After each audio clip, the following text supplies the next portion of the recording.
स्वागत है आपका एसआर सर की क्लास में। आज हम RBC board senior secondary exam 2025 twelfth का राजनीति विज्ञान पॉलिटिकल साइंस का मोस्ट इम्पोर्टेंट क्वेश्चन पेपर लेकर के आए हैं। क्वेश्चन पेपर की समय अवधि 3 घंटे 15 मिनट की रहेगी, पूर्णांक 80 नंबर का रहेगा। हमने आज तक जितने भी हमारे 2025 के बात करें 8th की 10th की 12th की सारे जो बोर्ड पेपर को सॉल्यूशन किया तो हमने पाया ऐसे बहुत सारे 2012 से लेकर के 2024 तक इन 10-12 सालों में जितने भी प्रश्न आए हुए हैं वो सारे के सारे इसी एग्ज़ाम में रिपीट हुए। पिछले बोर्ड एग्ज़ाम में आए हुए पेपर वापस रिपीट हुए, same to same copy paste करके। इस प्रकार से हमने भी आज आपके पॉलिटिकल साइंस का मोस्ट इम्पोर्टेंट क्वेश्चन को लेकर के मैंने वीडियो बनाया। किसी टेक्निकल प्रॉब्लम की वजह से उसकी साउंड रिकॉर्ड नहीं हो पाई, इसके लिए मुझे अब दूसरी बार उसी वीडियो को रिकॉर्ड करना पड़ रहा है। चलिए, आपके लिए पहला प्रश्न है ऑप्शनल के रूप में। निम्न में से कौन सा सोवियत संघ के विघटन का परिणाम नहीं था? ऑप्शन नंबर ब है, रूस एक महाशक्ति के रूप में उभरा। दूसरा प्रश्न, यूरोपीय संघ के गठन के लिए maastricht संधि पर कब हस्ताक्षर हुए? फरवरी 1992 को। निम्न में से किस वर्ष बांग्लादेश आजाद हुआ? सन 1971 को। विश्व व्यापार संगठन निम्नलिखित में से किस संगठन का उत्तराधिकारी है? General agreement on trade and tariff. बात आती है पांचवें प्रश्न की। निम्न में से किस वर्ष मॉन्ट्रियल प्रोटोकॉल समझौता हुआ? सन 1987 को। निम्नलिखित में से कौन सा कथन वैश्वीकरण का सही कारण है? प्रौद्योगिकी ने वैश्वीकरण को जन्म दिया। चलिए, नेक्स्ट क्वेश्चन है हमारा निम्नलिखित में से कौन सा देश आसियान का सदस्य देश है? इंडोनेशिया। यूरोपीय अर्थव्यवस्था के पुनर्गठन के लिए कौन सी योजना अपनाई गई? मार्शल योजना। नवा प्रश्न, निम्न में से ट्रिस्ट विद डेस्टिनी से संबंधित है? जो पंडित जवाहरलाल नेहरू का लाल किले की प्राचीर से 1947 में दिया गया वो भाषण 15 अगस्त 1947 की रात्रि को। 10वां प्रश्न, कांग्रेस सोशलिस्ट पार्टी की स्थापना किसने की? आचार्य नरेंद्र देव ने। अटलांटिक संगठन नाटो की स्थापना कब हुई? 1949 को। नेफा और उत्तरी पूर्वी सीमांत के नाम से किस राज्य को जाना जाता है? अरुणाचल प्रदेश। गैर कांग्रेसवाद यह नाम किसने दिया? राम मनोहर लोहिया ने। ऑपरेशन ब्लू स्टार जो 1984 का, आपके स्वर्ण मंदिर पंजाब में संबंध पंजाब से है। 15वां प्रश्न, बहुजन समाज पार्टी की स्थापना किसने की? कांसीराम ने। प्रश्न हमारा 16वां है, केमिकल वेपन्स कन्वेंशन CWC संधि हस्ताक्षरित की गई थी 181 देशों के द्वारा।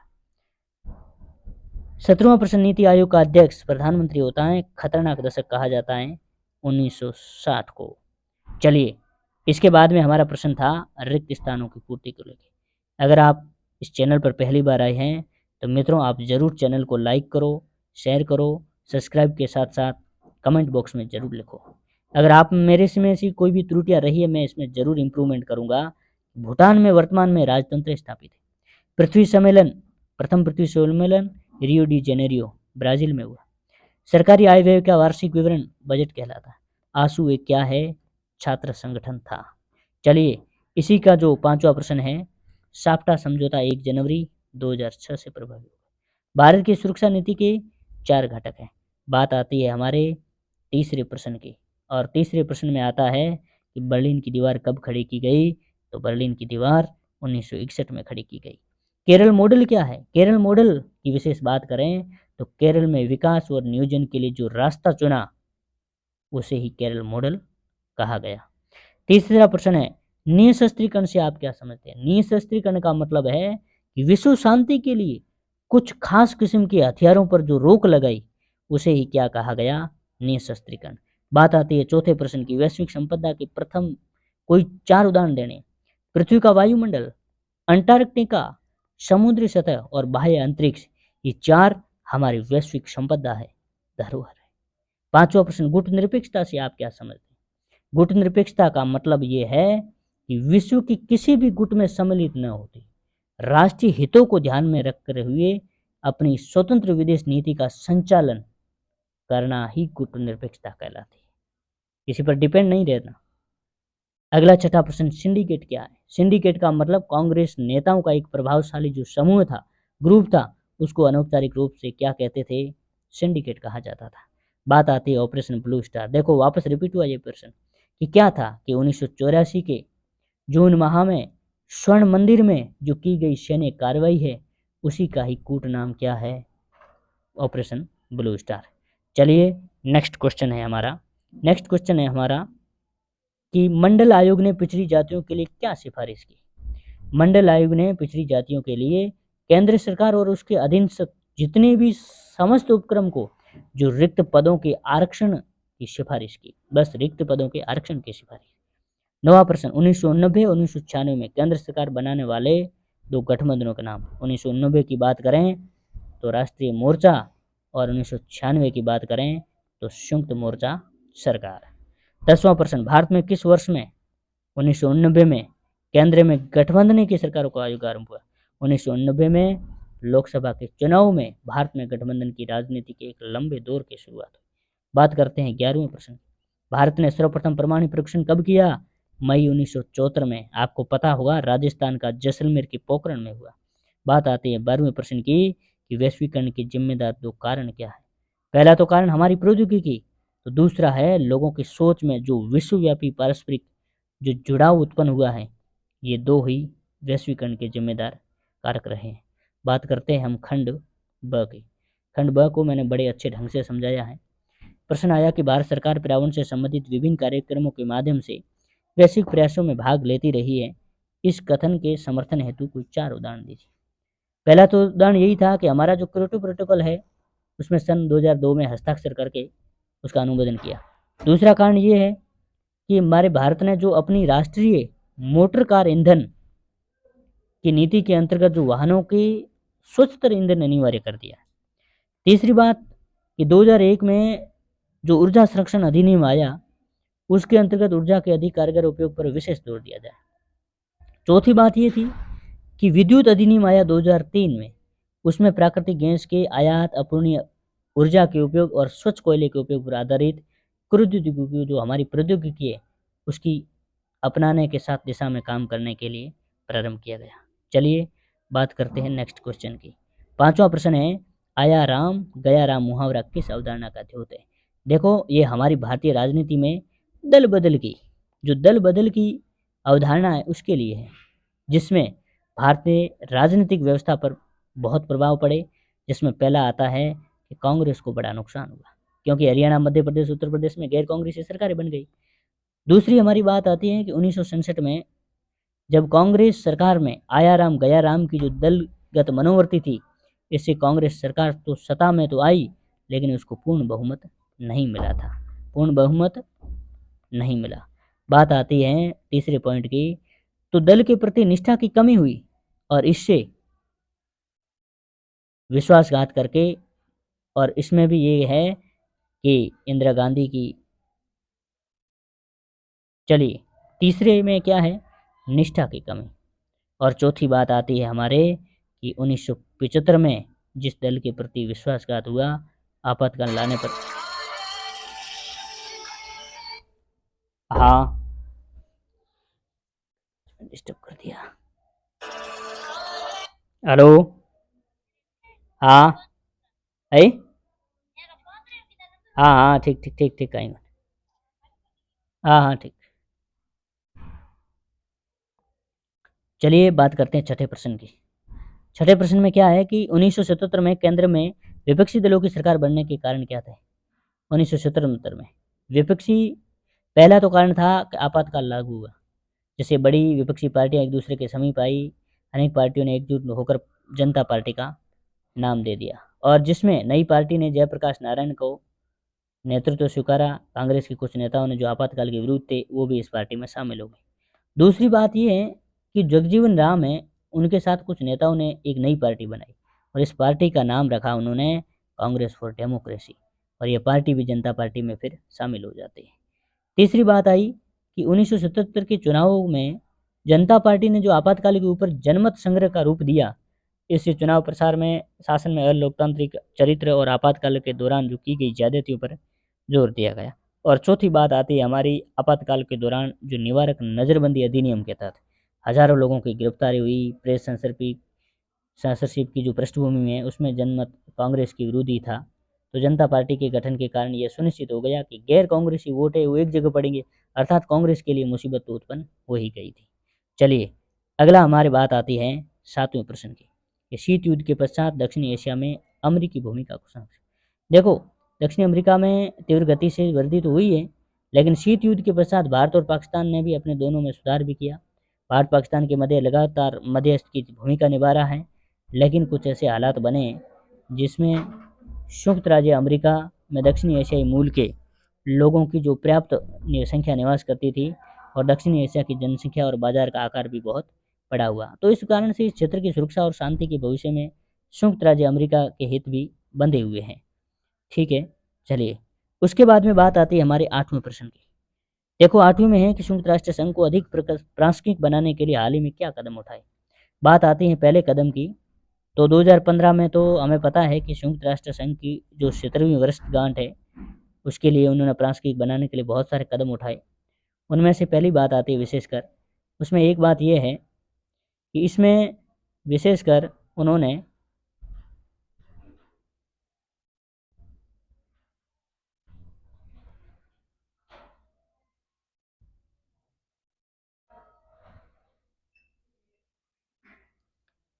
इसमें पहला विचार इसमें यह था कि शांति संस्थापक आयोग का गठन किया गया। दूसरी बात थी कि विश्व समुदाय का उत्तरदायित्व ग्रहण करेगा। तीसरी बात यह थी कि संयुक्त राष्ट्र संघ के सभी सदस्यों ने एक मिलेनियम डेवलपमेंट गोल्स सहस्राब्दी विकास लक्ष्य रखा। चौथी बात आती है कि मानवाधिकार में बहुत सुधार की आवश्यकता हुई। पांचवा, लोकतंत्र कोष का गठन किया गया। इस प्रकार से नवा प्रश्न आया कि योजना आयोग की स्थापना कब हुई? सन 1950 में हुई। तो योजना आयोग के प्रस्ताव में किन नीतियों को व्यवहार में लाने की बात हुई? पहली तो ये हुई थी कि स्त्री और पुरुष सभी नागरिकों को आजीविका के पर्याप्त साधनों का अवसर मिले, समान अवसर मिले। दूसरी बात आई हमारे कि जितने भी भौतिक संसाधन हैं उनके नियंत्रण को इस तरह बांटा जाए कि जनसाधारण की भलाई हो, जनसाधारण का क्या हो, कल्याण हो। तीसरी बात यही रही कि अर्थव्यवस्था का संचालन इस तरह से नहीं किया जाए कि धन के या उत्पादन के साधन एक दोनों स्थानों पर केंद्रित हो जाए, ऐसा नहीं है। जन सामान्य की जो भलाई है वो बाधित नहीं होनी चाहिए। चलिए नेक्स्ट 10वां था हमारा कि शक्ति संतुलन बनाए रखने के तो उपाय क्या है। देखो, शक्ति संतुलन बनाए रखने के लिए विशेष बात हमारी आती है शक्ति संतुलन की, तो इसमें आता है गठबंधन बनाना। दूसरी चीज रहती है शस्त्रीकरण भी करो और निस्त्रीकरण होना चाहिए। कहने का मतलब शस्त्रीकरण द्वारा बनाए रखे जा सकता है शक्ति संतुलन को, लेकिन राष्ट्र शक्ति संतुलन बनाए रखने के लिए दूसरे राष्ट्रों से जो सैनिक शस्त्र प्राप्त करता है, तो धीरे धीरे उसमें शस्त्रीकरण की दौड़ हो जाती है और इससे संपूर्ण विश्व महाविनाश का खतरा मंडरा रहा है। तो इसलिए शस्त्रीकरण को छोड़ दो, निस्त्रीकरण पर ज़्यादा जोर बदल दिया जाए तो विश्व में शांति स्थापित हो सकते हैं।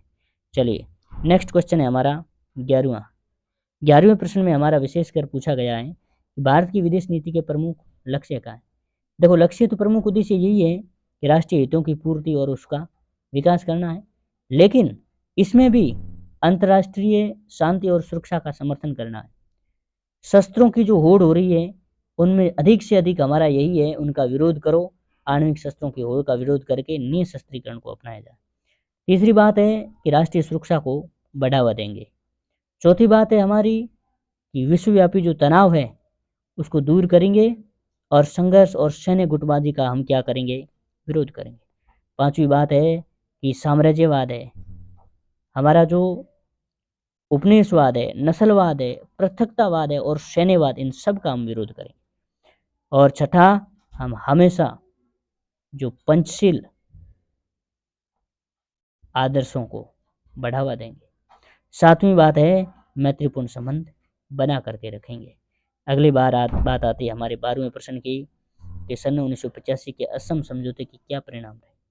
असम समझौता 6 वर्षों की सतत अस्थिरता से पश्चात जो राजीव गांधी के नेतृत्व वाली सरकार थी उसने ऑल असम स्टूडेंट्स यूनियन जो आसू के जो नेताओं थे उनके बीच में तब 1985 में जो एक समझौता हुआ, उस समझौते में ये तय किया गया था कि जो लोग बांग्लादेश युद्ध के दौरान या उसके बाद के वर्षों में असम में आए हैं उनकी पहचान की जाएगी, उन्हें वापस भेजा जाए। लेकिन आंदोलन की सफलता के पश्चात आसू और असम गण संग्राम परिषद ने साथ मिलकर के स्वयं को क्षेत्रीय राजनीतिक दल के रूप में संगठित किया। इसका नाम असम गण परिषद रखा। लेकिन जब असम गण परिषद सन 1985 में इस वायदे के साथ सत्ता में तो आई, लेकिन विदेशी लोगों की समस्या का समाधान कर लिया जाएगा, एक स्वर्णिम असम का निर्माण किया जाएगा। सन 1985 के असम समझौते से शांति कायम तो हुई, लेकिन प्रदेश की राजनीति का चेहरा भी बदला, किंतु आप्रवास की जो समस्या थी वो जस की तस रही। इसका मतलब ये हुआ कि बाहरी का मुद्दा आज भी असम और पूर्वोत्तर के अन्य राज्यों में राजनीति का एक जीवंत मुद्दा बना हुआ है। बात आती है हमारे 13वें प्रश्न की कि सन 1990 का दशक और भारतीय राजनीति में नए बदलाव का दशक माना जाता है। बदलाव का दशक इसलिए क्योंकि 1984 में भारत में प्रथम प्रधानमंत्री महिला प्रधानमंत्री की हत्या हुई। लोकसभा के चुनाव और सहानुभूति की लहर में कांग्रेस को विजय होना, किंतु जब बात आती है 1990 की तो कांग्रेस की हार हुई और 1991 की मध्यावधि में चुनाव होना था, लेकिन उस समय राजीव गांधी की होना और राजीव गांधी की हत्या होना। दूसरी बात आती है राष्ट्रीय राजनीति में अन्य पिछड़ा वर्ग से संबंधित मंडल मुद्दे थे। तीसरी बात अयोध्या जैसा एक विवादित ढांचे का विध्वंस और राष्ट्र में सांप्रदायिक तनाव और दंगे होना। चौथी बात हो गई गठबंधन की राजनीति में तीव्रता आई। और छठी बात हम 14वें प्रश्न में हम बात करें, हमारे सबसे पहले है चीन की अर्थव्यवस्था में आए आर्थिक बदलावों का उल्लेख कीजिए। पहला है हमारा सांस्कृतिक संबंधों का निर्माण, दूसरा नेताओं का आवागमन, तीसरा व्यापारिक संबंध, फिर हमारा चौथा आतंकवाद, पांचवा हमारा पर्यावरण सुरक्षा की समस्या का समाधान, छठा हमारा है कि विभिन्न क्षेत्रों में जो मैत्रीपूर्ण वातावरण तैयार करना। चलिए नेक्स्ट क्वेश्चन हमारा है 15वां कि सन 1980 में मध्यावधि चुनाव के कारणों का उल्लेख करो, या फिर अथवा का बहुत बढ़िया प्रश्न है, वेरी इंपॉर्टेंट क्वेश्चन है, ये एग्जाम में रिपीट आपके हो सकता है कि 1975 में आपातकालीन घोषणा से क्या उलझाव सामने आए, उनको सुधार करो। बात आती है हमारे 25 जून 1975 की रात्रि में जब प्रधानमंत्री इंदिरा गांधी ने राष्ट्रपति फखरुद्दीन अली अहमद से आपातकाल की जब लागू करने की सिफारिश की, तो राष्ट्रपति ने तुरंत ये उद्घोषणा कर दी और आज रात्रि के पश्चात सभी बड़े समाचार पत्रों के कार्यालयों की बिजली काट दी। बड़े पैमाने पर विपक्षी दलों के नेताओं और कार्यकर्ताओं की गिरफ्तारी हुई, लेकिन 26 जून की सुबह जब ये विशेष बैठक मंत्रिमंडल को इन बातों की सूचना दी गई तो बहुत कुछ हो चुका था। आपातकाल की घोषणा के साथ शक्तियों में विभाजन का संघीय ढांचा व्यवहारिक तौर पर निष्प्रभावी हो गया। घोषणा से उलझन क्या हुई और उलझाव में 676 नेताओं की गिरफ्तारी हुई, प्रेस पर पाबंदियां हुई, समाचार पत्रों के कार्यालयों की बिजली बंद हुई, उलझाव में सुधार किया गया और जिसके लिए आपातकाल की समाप्ति की घोषणा करने के लिए राजनीतिक बंदियों को छोड़ दिया, परिवार नियोजन कार्यक्रम त्याग दिया, शीघ्र नए आम चुनाव की घोषणा कर दी। बात आती है हमारे 16वें प्रश्न की। 16वें प्रश्न में हमारे विशेषकर आता है 16वें प्रश्न में कि सुरक्षा परिषद के कार्य या फिर भारत ने संयुक्त राष्ट्र संघ के ढांचे में बदलाव के मसले को किन आधारों पर समर्थन दिया। पहला परिवर्तित विश्व भूमिका, सहयोग एवं विकास, तीसरा हमारा सुरक्षा परिषद की संरचना, चौथा है विकासशील देशों का महत्व और बात आते हैं 5वें की तो सुरक्षा परिषद में सदस्यों की संख्या। चलिए नेक्स्ट क्वेश्चन है हमारा 17वें प्रश्न में देखो, जनमत की कमजोरी से एक पार्टी का प्रभुत्व कायम कैसे हुआ, या फिर स्वतंत्र भारत में प्रारंभ से लेकर अब तक मतदान के तरीके क्या रहे। देखो सबसे पहले 1952 की बात करें तो उस समय हमारा आम चुनाव हुआ था, तो उसमें मतदान केंद्र में प्रत्येक उम्मीदवार के लिए एक मतपेटी होती थी और मतपेटी में उम्मीदवार अपना चुनाव चिन्ह अंकित होता, हर मतदार एक खाली मतपत्र दिया जाता जिसे वो अपनी पसंद के उम्मीदवार की मतपेटी में डाल देता था। लेकिन बात हमारी दूसरी बात करें तो वो संदूक वाला समय आया जब व्यवस्था को बदल लिया गया, मतपत्र अब उम्मीदवार का नाम और चुनाव चिन्ह अंकित किया जाने लगा और मतदाताओं को अपने पसंद के उम्मीदवार के नाम के आगे मोहर लगानी होती थी और यह तरीका लगभग 40 सालों तक चला और मतदान पूर्ण गुप्त रखा जाता था। बात आती है हमारी 1990 के दशक की, तो तब हमारे यहाँ आ गई ईवीएम इलेक्ट्रॉनिक वोटिंग मशीन, जिसे सन 2004 तक संपूर्ण देश में ईवीएम इस्तेमाल किया गया। ईवीएम में मोहर लगने की आवश्यकता नहीं होती थी, मतदाता अपने पसंद के उम्मीदवार के सामने बटन को दबाया और मतदान हो जाता। इस मशीन के द्वारा मतदान करने में भी अत्यधिक सुविधा हुई। बात आती है हमारे खंड द की कि भारत जैसे देश के लिए सोवियत संघ का विघटन क्या परिणाम निकले। दूसरा है शॉक थेरेपी से क्या अभिप्राय है। देखो, शॉक थेरेपी का मतलब यही है कि साम्यवादी के पतन के पश्चात पूर्व सोवियत संघ के गणराज्य एक सत्तावादी समाजवादी व्यवस्था से लोकतांत्रिक पूंजीवादी व्यवस्था तक के जो कष्टप्रद संक्रमण से गुजरे, उन्हें ही शॉक थेरेपी कहा गया। और इससे क्या हुआ, एक तो हमारी अर्थव्यवस्था तहस नहस हो गई। 1990 में अपनाई गई शॉक थेरेपी से अर्थव्यवस्था का तहस नहस हो जाना। दूसरी हमारी बात आई कि रूसी जो मुद्रा है रूबल, उसमें गिरावट आई। तीसरी बात आती है खाद्य सुरक्षा की समाप्ति हो गई थी। चौथी बात आती है जो समाज कल्याण की जो समाजवादी व्यवस्थाएं थी वो बिल्कुल उनको नष्ट किया जाना। पांचवी बात जो हमारे आर्थिक असमानता को जन्म मिला। तो छठी बात है हमारे जो लोकतांत्रिक संस्थाओं के निर्माण को प्राथमिकता मिली और फिर शासकों में सत्तावादी स्वरूप आ गया। और आखिर हमारी बात आती है न्यायपालिका की जो स्वतंत्रता थी वो स्थापित नहीं हो पाई। चलिए नेक्स्ट हमारा 19वां क्वेश्चन है जिसमें वैश्वीकरण के विषय में पूछा गया कि वैश्वीकरण क्या है, इसके सकारात्मक और नकारात्मक पक्ष बताओ।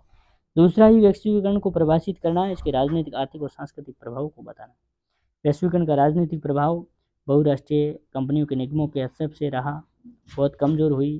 वैश्वीकरण के चलते राजनीतिक शक्तियाँ भी कम हो गई और वैश्वीकरण के कारणों से राज्य में आधुनिक प्रौद्योगिकी वो भी प्रभाव में आई। लेकिन वैश्वीकरण के जब आर्थिक हालातों की बात करें तो आर्थिक में विशेषकर जो हमारे विश्व के विभिन्न देशों के मध्य जो कुछ आर्थिक प्रभाव थे वो स्वेच्छा से होते थे, कुछ इंटरनेशनल जो संस्थाएं थी शक्तिशाली देशों पर थोपे जाते थे और यहाँ पर जो आयात से प्रतिबंध हटा करके बाज़ारों को विश्व समुदाय के लिए खोल दिया गया था। लेकिन बात करते हैं हमारे सांस्कृतिक प्रभावों में, तो सांस्कृतिक परिणामों की बात करें तो वैश्वीकरण से हमारे खान पान, पहनना, सोचना सब चीज़ों में बदलाव हो गया। तो इसके चलते हुए हमारे जो विश्व की संस्कृति है उसमें भी बहुत बड़ा जो पश्चिमी संस्कृति थोपी जा रही। तो एक देश में संस्कृति के पतन का डर उत्पन्न हो गया तो दूसरी तरफ हमारे समर्थकों का ये भी कहना है कि इससे एक मिश्रित संस्कृति का भी उदय हुआ, जिसको हम वैश्विक मिश्रित संस्कृति भी कह सकते हैं। अब बात करते हैं हमारे 20वें प्रश्न की कि 20वें प्रश्न में हमारे दो मानचित्र दिए गए हैं। इसमें पहला हमारा जो लद्दाख, केरल, मिजोरम, झारखंड को दर्शाना है या फिर आप हरियाणा, तमिलनाडु, मिजोरम मेघालय और छत्तीसगढ़ को दर्शा दो। तो ये आपके सामने ये लद्दाख है, इधर झारखंड है हमारा, इधर मिजोरम है इधर, और इधर हमारा केरल रहा दक्षिण में। तो चलिए अब पूरी जो हमारी आंसर की है एक बार फिर मैं आपको बता देता हूँ। ये हमारे पहले प्रश्न से लेकर के छोटे प्रश्नों को आप अच्छे ढंग से दे सकते हैं। अखंड बखंड को साथ में मैं थोड़ा धीरे धीरे चला रहा हूँ, आप समय स्क्रीनशॉट कर लीजिएगा और आराम से पेपर का सॉल्यूशन कर लीजिए। तो ये हमारी रही आंसर की। इस ऑफिशियल आंसर की से आप सारे प्रश्नों का मिलान करिए। इस चैनल पर पहली बार आए हैं तो इस चैनल को लाइक, शेयर, सब्सक्राइब के साथ कमेंट बॉक्स में भी ज़रूर लिखिएगा। इस प्रकार से आपके लिए बहुत इम्पोर्टेंट क्वेश्चन है और इस बार इस एग्ज़ाम में जो आपके 28 मार्च को होने जा रहा है, इन प्रश्नों के रिपीट होने की बहुत बड़ी संभावना है, क्योंकि हमने जितने भी पिछले 2012 से लेकर 24 तक के जो 12 सालों के जो पेपर थे उनका जब हमने ऑफिशियल आंसर की से मिलान करके जब इसका सॉल्यूशन किया तब हमें पता चला कि ऐसे बहुत सारे क्वेश्चन हैं। तो हर बार एग्ज़ाम में सेम के सेम कॉपी पेस्ट रिपीट होने की बहुत बड़ी संभावना बनी रही। तो उसी प्रकार हमने 8वीं, 10वीं और 12वीं के बहुत सारे जैसे क्वेश्चन इस बार हमें 2025 के बोर्ड के एग्ज़ाम में देखने को सेम कॉपी पेस्ट मिले हैं। इसलिए हमने भी आपके लिए मोस्ट इम्पोर्टेंट क्वेश्चन लेकर के एक बढ़िया सा आपके सामने इम्पोर्टेंट क्वेश्चन पेपर जो आंसर की के साथ में निकाला है। आपका लंबे समय से इस चैनल के साथ जुड़े रहने के लिए बहुत बहुत धन्यवाद। आखिर में एक लाइक तो बनता ही है, साथ में सब्सक्राइब करते हुए कमेंट बॉक्स में ज़रूर लिखिएगा। कुछ चीज़ें जो आपकी अपेक्षाएं रहती हैं तो उसमें हम ज़रूर उसमें इम्प्रूवमेंट करेंगे। आपके लिए बहुत सारे ऐसे क्वेश्चन पेपर लेकर के आएंगे। Thank you so much. देखिए आखिर में जब बात आती है हमारे खंड द की तो आप यहाँ देख दीजिए 17वां और 18वां हमारा शॉक थेरेपी को लेकर जो प्रश्न है यहाँ पर मैं स्लोमो में चला रहा हूँ। आप ज़रूर एक बार इसका स्क्रीनशॉट कर लीजिए। सारे के सारे जो मैंने टॉपिक समझाए हैं वही वापस आए हैं। असल में हुआ क्या, थोड़ी टेक्निकल एरर की वजह से हमारी साउंड रिकॉर्ड नहीं हो पाई, नहीं तो पिछली बार हमने इस पेपर का जो सॉल्यूशन तैयार किया था बहुत बढ़िया ढंग से किया था। अब समय की कमी के रहते ये पेपर को हमने एक बार फिर आपके सामने रखा है। इस प्रकार से हमारे सामने आप देख लीजिए, ये हमारे सारे क्वेश्चन हैं वो सॉल्यूशन हो गए हैं। इस प्रकार से आपका ये पॉलिटिकल साइंस का मोस्ट इम्पोर्टेंट क्वेश्चन पेपर आप ज़रूर देखिएगा। वीडियो को लाइक शेयर सब्सक्राइब भी ज़रूर कीजिएगा। आगे हम इस प्रकार के मोस्ट इम्पोर्टेंट क्वेश्चन पेपर आपके लिए ज़रूर लेकर आएंगे। बहुत बहुत धन्यवाद आपका अंत तक बने रहने के लिए। आशा करता हूँ कि आपके 28 मार्च का एग्ज़ाम काफ़ी अच्छा रहेगा। आप इस पेपर को सॉल्यूशन करते हुए 80 में से 80 नंबर लेकर के आएंगे। आपके उज्जवल भविष्य